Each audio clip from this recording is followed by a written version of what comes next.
Hi, I'm Norman Pirollo, a furniture designer maker at Pirollo Design and a woodworking educator author at WoodSkills.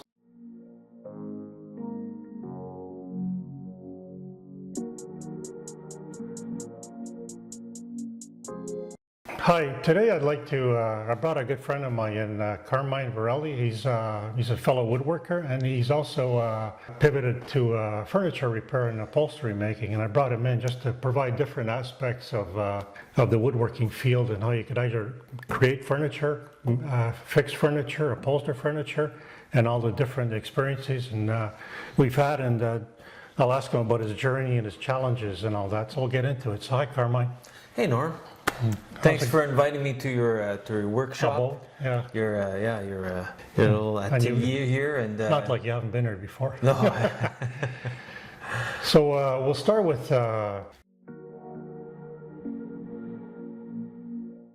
just to further elaborate on what Carmine was saying about quality. It's quality plus the fact, in my case, it's handcrafted, but it's unique furniture, and I could discuss with the client on selecting different woods or different, you essentially want a piece of furniture that doesn't look like it was purchased in a store. In my case, this is what I strive for with the client. I provide them a design that people that see it, view it later when it's in their home, they understand it was built by a craftsman and not purchased in a store. And this is one of the unique selling features of the product, of my product. But going back to what you're saying, in your case, it's quality, longevity. Well, I try to do that in every repair that I do with furniture, and I tell the clients if I can't repair it and I can't do a good quality job, then I just won't do it. And if it's furniture that, let's say it's IKEA or something that's cheap, I normally start off the conversation in this way. I say, well, how much do you like this furniture? Because a lot of times it might be cheaper. Yeah, it might be cheaper to actually go get yourself new furniture than to repair it. So a lot of people that do repair furniture are the ones that love their furniture, maybe have some sentimental value to it, and or it's good quality furniture like the furniture Norm produces, and they want to keep it, right? They want to, because it's so expensive to purchase things nowadays. You buy anything nowadays, it's so expensive. I had a client come to me this week and they said, well, they had a chair that kind of split so someone heavy sat on it, right? This is apparently, I get this excuse a lot. They had like a guest over and they were really heavy and they sat down on the chair, they broke it, and I get to reap the benefits of it. Because you didn't read the rating, the weight rating? So this client told me that she contacted the manufacturer and just for this one chair, okay, and it was not a very complicated chair, it was a very simple chair. They wanted $800 just to recreate that one chair. Yeah. And, and it's a wood chair. It's made out of oak. Nothing, you would look at it, you would never say that. But just to kind of give you a figure of, wow, it's so expensive. But I can explain why. Yeah. Because when if it's an older chair, it's an heirloom chair. It is. It was an older chair, yeah. That was probably created, they do runs. They do assembly line. They create it in runs, and all the parts are made. Then they have assemblers. They put them together. Then the finishers, and that's all done. And then they move on. These companies, these manufacturing these small outfits or large outfits. So you're going back to this manufacturer and wanting one chair. That's something they don't even produce anymore. They're not tooled up for it. It's like asking, going up to Ford or General Motors and asking them to recreate a car that was designed 10 years ago. The tooling isn't there. They'll do it, yeah. If you're willing to pay for the... You're willing to pay. They might not do it, but in this case, I'm surprised they even agreed to do it. Yeah. Yeah. So then they have to repair it because if it's a set, right? Yeah. And that's what you... Well, and like we were talking about before, and it comes down to quite a few factors if you are going to repair your furniture, and also if it's quality furniture. I think one point we sometimes we talk about is there's so much furniture out there and a lot of consumerism that's happening, been happening for decades. We live in a society where it's about consumerism. You got him. This for you folks that don't see this. There's a fly that's been bugging us for a mosquito that's been bugging us for a good 10 minutes. So Norm just got him. So yeah, I got the bugs out of the system now. so a lot of consumerism and. Most folks, and I'm guilty of this too, and my wife, we're both guilty of this sometimes. That we try not to, but a lot of times you want to buy new furniture, even though you have a table and chairs. And like, it would be nice to upgrade. Do we really need to? Is the question we normally ask, and that kind of, as soon as we start asking ourselves those questions, it sparks that discussion of consumerism and us not wanting to follow that path. We can use our money for other things instead. So yeah, good point. And further to that point, it's all I love this topic because I covered in some of my books and all about consumerism, and people replace furniture because of style. And I talk about the analogy of clothes. Clothes styles expire and they move on, and your whole wardrobe is you can't wear it anymore because it's out. But that happens with furniture too. People think the furniture is out, or the design or the kitchen cabinets are out, and they have to have it replaced. So you're always looking. The best approach is always to buy a heirloom or quality or timeless. I like to use the word timeless furniture that works through periods of styles of furniture, and it's still timeless. And that's the furniture I make. So it's important. But consumerism is rampant now. It's terrible. People will throw things up. Simply, it's good furniture, works, but the style is expired, and they want something fresh and new. Yeah.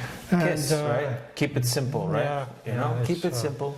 So that we're battling. In my case, I'm battling this all the time, and I have to demonstrate to the client that this is an heirloom that you can pass on to your children, grandchildren, and keep it in the family, and it's timeless design. So these are obstacles and. And marketing yourself as a woodworker that might appeal. This topic is a good topic, and we should elaborate on this in the future.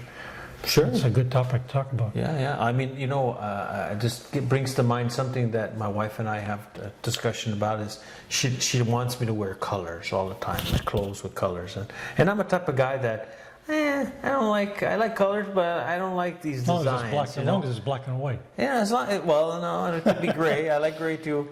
Gray. I keep it simple, and my wife makes fun of me. She's like, why you have so many white shirts to go to work, or blue shirts, or a variation of the two? And not some color with stripes and all that. Why? I like to know too. It goes out of style, right? Oh yeah. It goes out of style, and I don't know. I keep it simple. That's my motto. It's funny because my wife and I were driving along the street the other day, and we saw dry cleaning. And I remember when I was in my high-tech days, and we had to wear suits and ties, and everything had to be starched and dry cleaned, and I was always back and forth. Starched too, wow. Well, the collars. So back and forth to dry cleaners, and I said, boy, things changed. Now I don't remember the last time I had anything dry cleaned. You? You know what? I'm a lucky man. Most people don't. I'm a lucky Most man. people just wash and wear. My wife takes care of me really well. She does all of the laundry. She does all the folding and all that stuff. And the ironing all the clothes. Yeah, I try to help out once in a while. Most people just slap things on. They dry it, and it's designed not to wrinkle clothes. Yeah. It just demonstrates how an evolution. It's only people of our era that remember. I remember this dry cleaning thing. It was back and forth. It was regular. I think a lot of people still do it. Because I mean. They have such busy lives that they don't have time. They're not lucky like me that my wife's retired and she's at home, so she has the time. But a lot of people don't have that luxury. Any time. Time is everything. Absolutely, it's the most valuable thing in the world. Especially when you're, when you're working, when you have a career to work at, and then a business. It's juggling, constant juggling, and of course, the work-life balance. I'm not sure we covered that. It's important because you can't just focus on what you like. You have a spouse, you have family, you have children. You have to do other things in life too. For sure. So there's only 24/7 hours in a week. So So what about keeping the passion alive? I give you a... What are you talking about? My sex life, or are you talking about woodworking? Oh, okay. We're not talking about sex life. Okay, let's talk about woodworking. You're talking about the passion, la pasión, la pasión.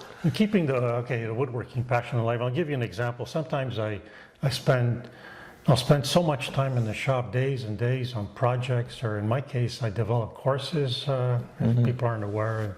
And it could take. I just finished one on a build on a tea cabinet. Nice plug-in, by the way. Nice plug-in. And it takes forever because you're filming and it slows you right down. And I'm building a project while I'm filming, and then compiling all the videos, editing the videos. Yeah. Oh my God, that's so hard. We're 30. Editing is like the most Want work. to hear something? When I did this, I thought it was 5.5 to 6 hours. That's what I was telling people. 13 hours. 14 now. Oh, yeah. With the introductions, and it just goes on. How long does it take you to edit? Just I'm curious, because folks, if you don't know this, 4 or 5 days.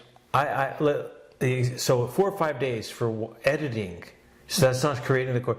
I remember creating a video for my wedding, and it was a 2-minute video. It took me I think 3 days to create. Yeah. Editing videos is so time consuming. So if you're any woodworkers out there that want to create their own videos like Norm's doing, just know that that's going to be a huge undertaking. Some people actually hire people. It's massive. It's massive. Yeah. At one point, I had problems. I had to wear a pad on my wrist. There's the mouse movement back and forth. But just to give you an example, I was going to say something there, but I stopped myself. Yeah. Your forearm's looking pretty. That one's looking a little bit bigger. But I'm left-handed, so it doesn't work. What you're saying doesn't work. I'm left-handed. This one's supposed to be larger. But it started off as. By the way, I have a YouTube channel. Actually, if you're watching this, you know. So I normally create YouTube videos that are limited in length, an average 15 minutes at the most, and that's manageable. I can do a demonstration of a technique, or that's mostly what I do, or small talks. But this most recent project was a massive for me. It should have been a team of people working on it, because it's creating something and filming and then having the camera at the right angle. And if you watch the course, there's an incredible amount of detail. And it's not just a building of it, but I describe all the techniques and processes I use and why I'm using a certain tool. I'll provide you the options and why I've selected to do it. I'm a real hand tool advocate, but I've used the router table quite a bit in that most recent build, because it does a better job on large amount of components. Simple as that. I'm not adverse to machines or power tools. I use thickness planers. I use all that, as with most woodworkers. Even James Kranoff, a huge advocate of hand tools. If anybody remembers who James Kranoff is or followed James Kranoff, he had machines in his shop, and he had a machine shop, and he had the hand tool shop. So in your case, you do use both, right? I do, but I don't use as many hand tools unless I'm working on something very, creating some fine woodworking furniture, or having, because these things, you can take off small millimeters of wood, and there's shavings of wood. Let's say, so there's not many cases where I'm using, well, actually, that's not true. There's a lot of cases where I'm using my chisels quite often. But yeah, I do use hand tools quite a bit, actually, when fixing furniture. And I've come up with a few, techniques of my own to kind of help, So, Carmine, back to the keeping the passion alive topic. I just wanted to, I understand, I follow a considerable amount of woodworkers out there, and I've noted that a lot of woodworkers share the same experience I have, because if you spend too much time in the workshop, you also get tired of it, and you want to take a break and do something else. And I understand that, because I've experienced it myself, and I'm going to ask Carmine for his experience soon. But what I do is I normally step away from the workshop and look for something to reignite the passion. Because it's not like I've lost the passion, but I've just spent too much time at it. I've devoted too much time, and I need to break and then come back fresh. And usually, sometimes it's as simple as buying a new tool, a small tool, or flipping through a magazine or a book and seeing a project and thinking that maybe I should make something like that, or just getting that spark again, or somebody asking you if you can make something for them. And so I understand that most or many woodworkers experience this, and you will, if you haven't, you will experience it. So don't fret, just step away and wait a few days, and you'll want to get back in there and start something fresh. Like I've just finished that build I was talking about on the tea cabinet, the whole project, and when I finished it, I told myself I wouldn't want to be in my shop for at least 2 or 3 weeks, but that's 3 days later and I'm already thinking of the next project. So that's the way it is with woodworking. So what experience do you have, Carmine, with like your passion when you spend too much time in? Does it expire? It does. It happens, I think, to everybody. And I think it comes and goes, especially when I'm building furniture, which I don't do very often. Those are they're very few and far apart. So that for me, it does take a little bit of a jolt to get me back into the workshop to build furniture.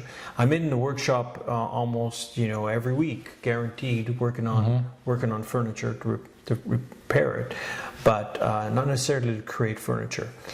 So generating money, I think, is my motivation. Is the jolt. But at the same time, I like to actually talk to people. I like meeting new people. I like fixing their issues, and I love seeing their faces once they get their furniture back. Good point. And their big smile on their face, and like, oh my God, it looks so beautiful. Yeah, they gave up on it or something. They did such a great job at repairing it, and then it also lasts a long time. I had a client last week brought me another chair, because I have some clients that just come once, but then I have some clients that repeat customers. I said, well, you did such a great job on the other chair that's never broken since you fixed it. Then I want you to fix some of these older ones for me. So that's what happened this week. So that's kind of nice feedback as well. It kind of gives you a bit of motivation as well, because you know that people are appreciating your efforts and work. That's like a very good point. Sometimes if you finish the project and you, in my case, sold it, or it's usually commission based, and they take it away and they're extremely happy and they give you a nice review, that's enough of a motivation. Excuse me, online, do I get a discount if I want to purchase one of your pieces? Are you going to give me a discount now that I came on your podcast? Oh, I don't know. You're not going to give me a discount? I'll have to go talk to the manager. Do I get when you buy a car, I'll have to run it by the manager. Can I take one of these home? No. No. No, because then I know it's missing, you see. Yeah, you would know right away, right? You're like, what the heck? I invited that Italian and then it's missing one of his tools. We were talking about earlier, I completely forgot. We were talking about how the lack of evolution in woodworking, and this is what drew me into woodworking. And Carmine obviously had shared the same experience, because it's a static, stable pastime or hobby, and it just proved the tools have restored. These are tools from the sometimes 1700s, but 1800s. This is a plow plane, a screw arm plow plane from the 1800s. I've restored it. It works. I tested them all, sharpened the blades. Everything's amazing how you redo that stuff. I gotta sit down with you one of these days, because you do such an amazing job at restoring old. Well, I try to tools. When I restore, I try to keep the patina, try to keep it as authentic as possible, because some poor restorations out there, they strip everything down and it's lost everything. It's lost all its characteristics, its value. But I try to keep it so this looks almost like somebody was using it back then, and I've used them all. I tested them, and they're so just. You should do a video just on restoring, even just the metal, just the metal. But I have. You have, yeah. So it just goes to prove that this tool is marketed. There's modern versions of these tools, these plow planes, that do exactly the same thing. 200 years later, it just proves how stable how woodworking is, stable woodworking is. So I have a whole collection of these. And it does take a considerable amount of time to restore them, so I control myself. And this was a purchase I did last summer. This is an incredibly rare plane. It has a movable plate in the front, vary the thickness of the shavings. Interesting. Huh? Yes, very few of these are made, so I picked it up right away and restored it. Amazing. Yeah. So back to the passion, and that's all. Sometimes that's all it takes. Is sometimes I'll go out and buy an old tool, restore it, and get all excited and try to get it working, and that leads me to something else, and then something else, and next thing you know, you're working on a project. So in your case, somebody comes to you and wants for you to repair something, and that the spark is a challenge. Yeah. So it's always a challenge component. For me, everything, if I make something, it's going to be a new design. I don't like to redesign old designs. It has to be somewhat of a change, something that challenges me in every design. The smallest thing sometimes, just even a drawer handle or something. Like in the key cabinet, they're mitered drawer handles, and it was a bit of a challenge to create those small miters like that.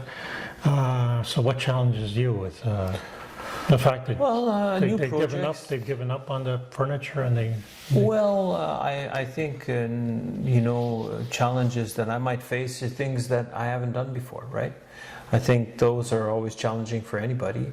I think you build your confidence once you start doing things that you've never done before.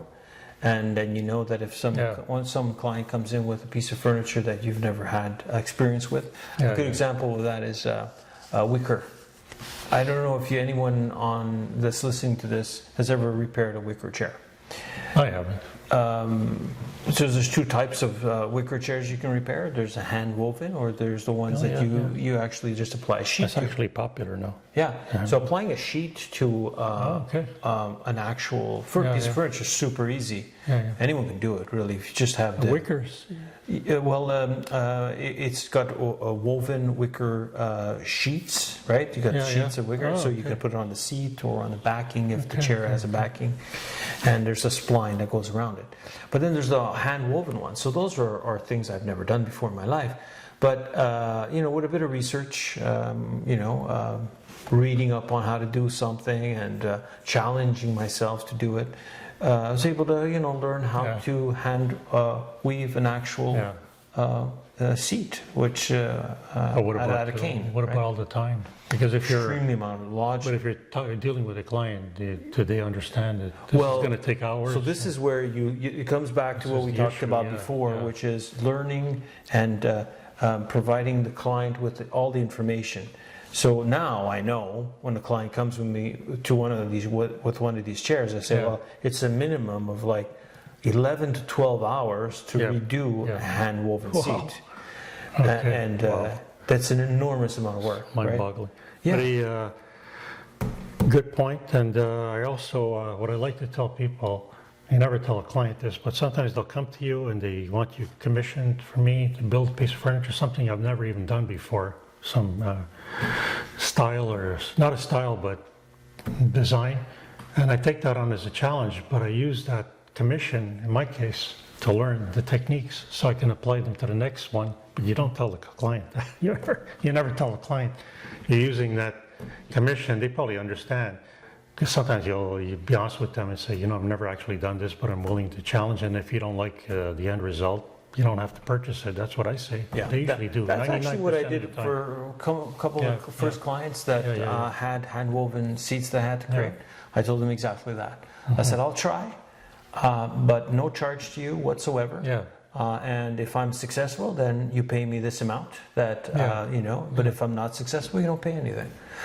And the reason that worked is because in this region that we're in, there is nobody that actually hand weaves. That does hand weaving. So you do the hand weaving. Yeah. Okay. So there was one individual, and then he kind of retired. Passed away. No, I don't think he passed away, but he's getting older and decided that wanted to stop. He's woven out. That's a good one. He's woven out. Okay, so we're gonna work on our jokes here. No, but I mean, one of dad jokes. This is a big advantage of being in business, because you actually develop and learn while you're being paid. So commission, you develop or learn new techniques on that commission, then you make that a selling point in your next commissions because you're better, automatically quicker. You probably take half the time. That's the rule. The rule of thumb is every time you're learning something, usually the second time you do it, it's half the time. Yeah. And usually down to a third of the time eventually. And that's true even if you're doing dovetails. The first time is a struggle. Yeah. But then, But I think to your point, yeah. I think the thing that makes, what I've noticed makes you somewhat successful in business is being able to be flexible and change no matter what you're trying to do. So if there's clients coming in and they want a specific task done and you don't do that task, then you can say, well, I can learn and I'll try, or you decide to say no and then you don't get any business, right? Yeah. Especially if there's a lot of those types of jobs that are out there. And that'll make you successful if you're flexible, because you're flexible to kind of change and learn and do that work. Regardless if you don't know how to do it or not, you can just learn how to do it. Yeah, it's almost better to be honest with the client. Carmine, you mentioned learning through YouTube, and a funny thing happened to me. Sometimes I developed a technique and I haven't used it in a year or two, but fortunately I'd made a YouTube video and I actually have to go back to my own YouTube videos to see what I've done. Yeah. It's the truth. Even my own courses, I have to go back and follow the course. Yeah.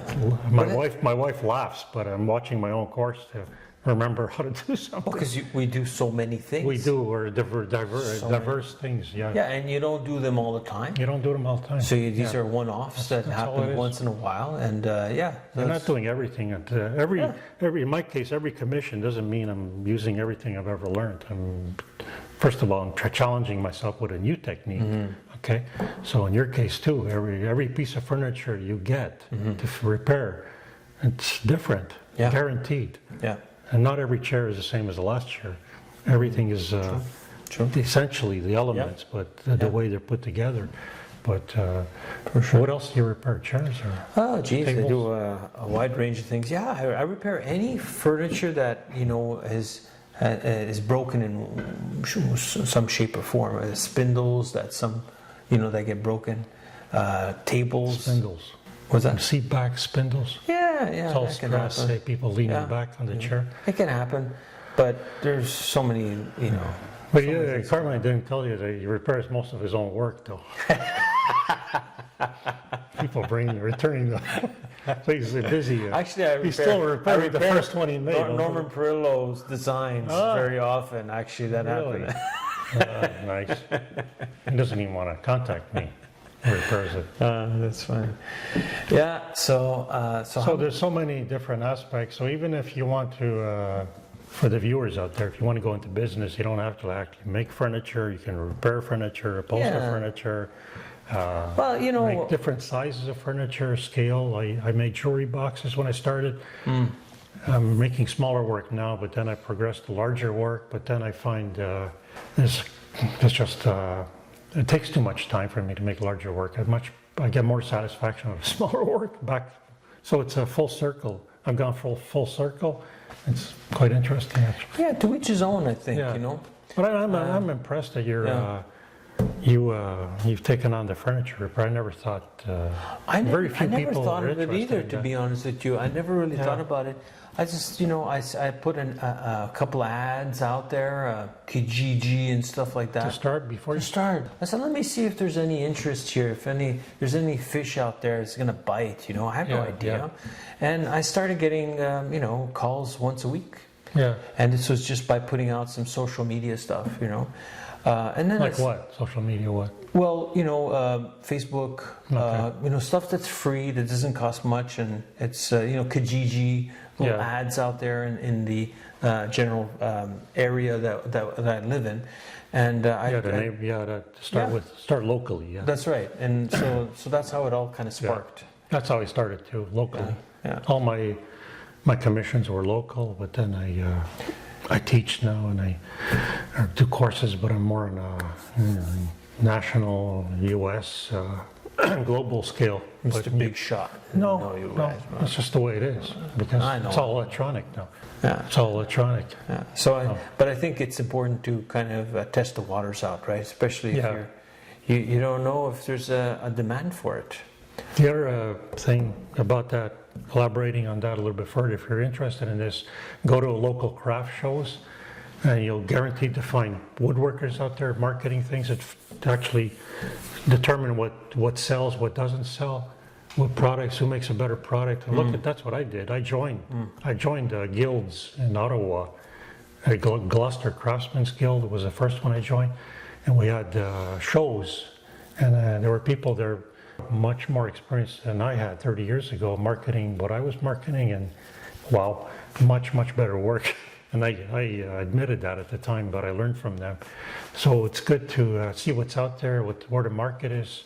And so I think what you're doing is very unique, because I don't know of anybody repairing furniture. I don't know of anybody repairing, like usually people making stuff, but not fixing. I think, I don't know, this is just my assumption. I don't know if this is true or not, but I think it's because things have become so expensive with inflation that people would rather repair their furniture than go out and buy and be consumers, you know, like buy a whole new set. Just because it's so expensive, like to buy a whole dining room set. Oh, very expensive. Thousands of dollars for good quality, not IKEA. Yeah, exactly. And not to slam IKEA, I purchased my own IKEA. It's nothing. I enjoy IKEA too, but not furniture in the home or anything like that. But back to what you were saying earlier, though, one of the other reasons is for you is if there's a chair in a set, you're not going to throw a multi-$1,000 set away because of one chair broke, and you need that chair. Yeah, exactly. It's a dining room set. 6 chairs, you need that 6th chair. So you need the table. You fix tables too. Yeah, anything that I can that's wood, I can recreate. And I think you could probably do a better job than I would, but anyone could do it as long as you have the tools.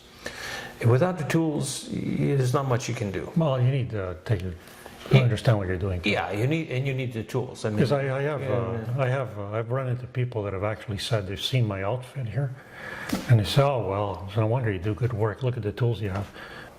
It doesn't work that way. Because I can bring somebody in here with very little knowledge, and of course the tools are there, but they don't understand how to use the tools. It's the tools, yes, but only. No, they can learn, right? They can learn how to do it. Once it's a struggle.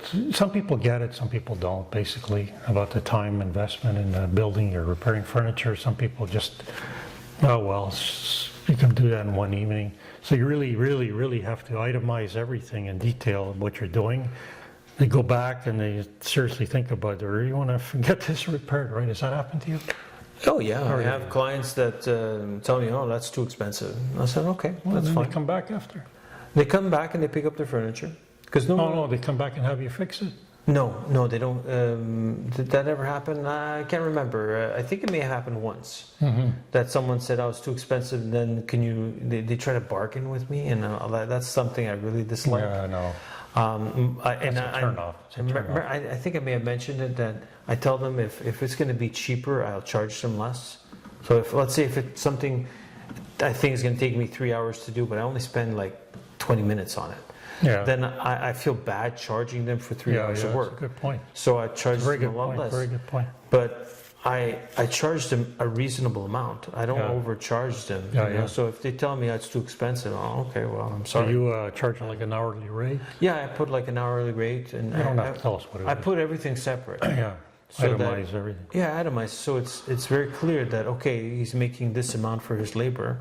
These are my materials that I need to accomplish the task, and pretty simple. It's a little different for me because, again, going back to what I was saying with the commission, I always have to challenge myself with every commission, add a new element, something, learn something. So I factor that in, and I understand they're actually paying me client to learn. Of course, you don't let them know that, but so that portion of it I remove. I just I market it for the for what they're purchased, and not so much that the fact that I had spent hours learning, because I'm going to be using that knowledge for the next commission. Right. So they basically paid me for it. So something to keep in mind. Yeah, well, anyways, I think this was a really great session. Yes. And yes. I'm really happy that you suggested it. And I had lots of fun here today. And we'll do this. We'll come up with some new topics and continue. Yeah. And we'll see, just like the business idea, if it catches on, if we do have a few viewers or not. And if we do, we'll see what we get any feedback. Yeah, we'll see what feedback comes out from this whole session. That's good. So awesome. Thanks for coming and appreciate it. Yeah, no problem. And enjoy your feedback and your input into all the topics we covered here today. So Same hopefully we've encouraged some woodworkers to go into business or how to juggle their work-life balance and all the different aspects of woodworking, fixing, repairing, making furniture. Yeah, and if anyone has any questions, whenever you talk about upholstering next time. Oh yeah, that could be next time. Yeah, if you have any questions, just post them on YouTube and we'll get them answered. Sounds good. Yeah. Yeah. Good job. Okay. All right. So please subscribe to my YouTube woodworking channel, where I share more of my woodworking techniques, my woodworking philosophy, my thoughts on woodworking, and all the challenges I've experienced. And I introduce some of the new forms of woodworking I've discovered. And also visit woodskills.com, where I have a good selection of my books, both in print and digital format, on woodworking, and all my online courses, and I also offer some woodworking plans. I have maintained a regular blog on what I've got going on in my workshop and in woodworking in general. So enjoy.